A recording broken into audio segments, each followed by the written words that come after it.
Hi friends, welcome to my channel அனி life tip channel. எல்லாம் என்ன பண்ணுறீங்க?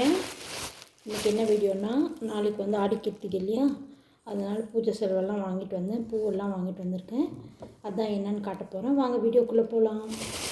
இன்றைக்கி வந்து பூவெல்லாம் ரொம்ப ரேட்டு ஃப்ரெண்ட்ஸ், ரொம்ப ரேட்டு, ரொம்ப கூட்டம் வேறு பாருங்கள், பயங்கர ரேட்டு. இது வந்து 4 கிலோ ஃப்ரெண்ட்ஸ், பன்னீர் ரோஸு, இது 4 கிலோ வாங்கியிருக்கேன். அப்புறம் வந்து சாமந்தி பூ, கட்டின சாமந்தி பாருங்கள், இது வந்து ஒரு முழம் 40 ரூபாய் சொன்னாங்க, நான் வந்து 1.5 முழம் வாங்கியிருக்கேன்.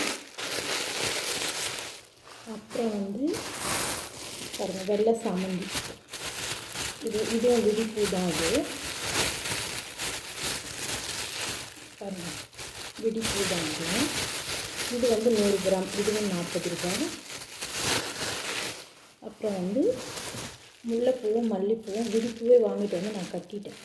இது வந்து ஒரு 2.5 முழம் வரும் முல்லைப்பூ, மல்லிப்பூ வந்து ஒரு 2.5 முழம் வரும். வாங்கிட்டு வரதுக்குள்ள மலர்ந்துருச்சு. இப்போ தான் கட்டி முடித்தேன். சரி, கட்டி முடிச்சு உங்களுக்கு ஒரு வீடியோ போடலான்றதுக்காக எடுத்துகிட்டு வந்திருக்கேன்.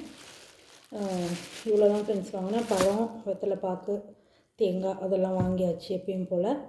இப்போ இன்னொரு டிப்ஸ் உங்களுக்கு ஒன்று சொல்லணும்னு தோணுச்சு. அதுதான், இந்த பூ வந்து எப்படி நீங்கள் ஸ்டோர் பண்ணி வைக்கணுன்றதை நான் சொல்கிறேன். அப்படியே வச்சிங்கன்னா என்ன ஆகும்னா, ஒரு மாதிரி மஞ்சள் கலராக ஆகிடும், இல்லைன்னா ஒரு மாதிரி தளதளன்னு இதாகிடும். நீங்கள் நான் சொல்கிற மாதிரி ஸ்டோர் பண்ணி வச்சிங்கன்னா ஃப்ரெஷ்ஷாக அப்படியே இருக்கும். பாருங்கள், இந்த மாதிரி ஒரு பிளாஸ்டிக் பாக்ஸ் எடுத்துக்கோங்க. இந்த மாதிரி டிஷ்யூ பேப்பர்லேயே பேக் இருக்கும் பாருங்கள், இல்லை நீங்கள் டிஷ்யூ பேப்பர் கூட யூஸ் பண்ணிக்கலாம். நம்ம வீட்டில் எப்பயும் டிஷ்யூ பேப்பர் இருக்கும் இல்லையா, அதில் வந்து பாருங்கள், இந்த மாதிரி பச்சரிசி போட்டுக்கோங்க. கொஞ்சம் போட்டுட்டு இந்த மாதிரி கட்டி வச்சுருக்கோம் இல்லையா கவரை, அந்த கவரோடு இந்த பையில் போட்டுக்கோங்க. பாருங்கள், மல்லிப்பூவும் நான் போட்டுக்கிறேன்.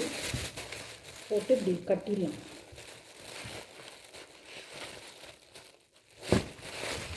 கட்டிட்டு டிஷ்யூ பேப்பர், இந்த மாதிரி இன்னொரு டிஷ்யூ பேப்பர் எடுத்து இப்படி மூடிடுங்க. மூடி வச்சுருங்க. அப்படியே மூடிட்டு தனியாக இன்னும் கொஞ்சம் பச்சரிசி எடுத்து இப்படி போட்டுருங்க. அரிசிக்கு வந்து எப்பயுமே வந்து ஈரத்தை இழுக்கிற இது இருக்குது, தன்மை இருக்குது. அதனால் அப்படி போட்டு இப்படி ஒரு பாக்ஸில் போட்டு ஸ்டோர் பண்ணி ஃப்ரிட்ஜில் வச்சுருங்க. ஒரு வாரம் ஆனால் கூட பூ நல்லா ஃப்ரெஷ்ஷாக இருக்கும். இது வரைக்கும் நான் ஒரு வாரம் வரைக்கும் வச்சதில்லை, ஏன்னா எனக்கு அடிக்கடி பூ தேவைப்படுறதுனால நான் அப்பப்போ எடுத்துருவேன். நீங்கள் வேணால் ட்ரை பண்ணி பாருங்கள். இல்லை நீங்கள் சில்வர் பாக்ஸில் கூட இந்த மாதிரி டிஷ்யூ பேப்பரில் போட்டு வைக்கலாம், நல்லா ஃப்ரெஷ்ஷாக இருக்கும். இதுதான் ஃப்ரெண்ட்ஸ் இன்றைக்கி உங்களுக்கு டிப்ஸு. அதே மாதிரி இந்த மாதிரி பூ வைக்கணும் என்ன பண்ணுங்கள், அப்படியே வைக்காதீங்க கவரில். இந்த மாதிரி ஒரு கத்தியோ ஒரு பின்னோ எடுத்து, ஒரு ஃபோக்ஸோ எடுத்து இந்த மாதிரி ஹோல் போட்டுக்கோங்க. ஹோல் போட்டுட்டிங்கன்னா கொஞ்சம் காற்று போயிட்டே இருந்துச்சுன்னா பூ ஃப்ரெஷ்ஷாக இருக்கும். அப்படியே வச்சிங்கன்னா ஒரு மாதிரி கப்புன்னு இருக்கிறதுனால பூ வந்து ஒரு மாதிரி கசன்னு ஆகிடும். இப்படி போட்டு விடுங்க. அதுதான் ஃப்ரெண்ட்ஸ் இன்றைக்கி உங்களுக்கு டிப்ஸு. அப்புறம் நாளைக்கு ஆடி கிருத்திகை, எல்லாம் என்ன பண்ண போகிறீங்க? எல்லாம் பூஜைக்கு ரெடி பண்ணிகிட்ருப்பீங்க. நான் காலையில் தான் எல்லாம் துடைக்க போகிறேன். இப்போ துடைக்க முடியாது, டைம் ஆகிடுச்சு. பூ கட்டினாலே ரொம்ப டயர்டாகிடுறேன் ஃப்ரெண்ட்ஸ் நான், அதனால் இப்போ துடைக்க முடியாது என்னால். காலையில் தான் எல்லாம் துடைச்சிட்டு பூஜைக்கு ரெடி பண்ண போகிறேன். நீங்கள்லாம் சாப்பிட்டீங்களா? என்ன பண்ணுறீங்க?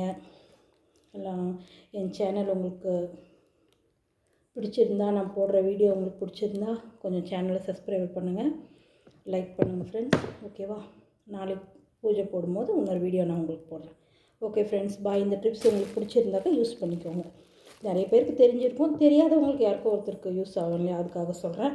ஓகே ஃப்ரெண்ட்ஸ், பாய். அடுத்த வீடியோவில் சந்திக்கலாம். என் சேனலை கொஞ்சம் சப்ஸ்கிரைப் பண்ணுங்கள். ஓகே ஃப்ரெண்ட்ஸ், பாய்.